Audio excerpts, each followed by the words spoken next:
I think that one of the things, and David, you know this, you've got a deal. It's very small. It's Simon & Schuster merging with Penguin. I only mention that because I have Kroger tonight, which is, Albertsons. Right. Your point is this, and we're going to talk a bit about it later in the show, but a deal that many anticipated would be opposed by the government was, and they prevailed in court. Well, so how about if Abiomed, namely the... Well, how about if the government decides Abiomed, which I think this is a terrific acquisition. I've had them on many times. Yeah. And J&J could be in that business. So why can... Well, that's I'm saying that nothing... There's no overlaps in the J&J Abiomed. Right, so, Abiomed, sorry. It's such an Abiomed important deal. And the reason why it's an important deal is because J&J is splitting into two. And a lot, remember, they're going into the consumer group, which is doing fine. And then they're going into MedTech and Pharma. MedTech had been disappointing to some, not me. MedTech was growing at 8%. This should take it to 10%. And, David, they have some of your favorite things. They have CVRs. I know you like very much. They do. They have a CVR that extends over 7 years. It's actually somewhat problematic for portfolio managers. Right. Basically, you're seeing a stock that's going to trade right at the price. So if you're a risk arb, for example, you buy it right here. Well, you're getting $380 in cash when it closes, which, by the way, could be before the end of the year. As I said, there's no overlaps. It's a tender offer. However, you're also stuck with this non-tradable CVR that you're not going to see the money on for, 7 years. Who's going to be in their job 7 years from now? So it is somewhat problematic from the perspective of those who would actually play the stock. But separately, it's a big deal. It's a big strategic M&A transaction. Of course, it's J&J. So when it comes to financing, we don't really think a lot about it. How are they financing it? Well, commercial paper right now.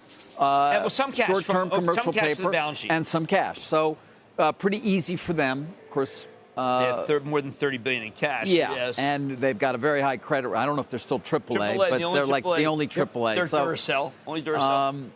But your point's an interesting one. You know, J&J is going to split next year. They've got a name for it, right? Kenvue is going to be the consumer company. Well, that's Scottish and this bulks up the company. That's why I like it so much. Under its new CEO as well. New CEO. Alex Borstein, not CEO. I think that one of the nothing hilarious about this, but the Fed's raise, right?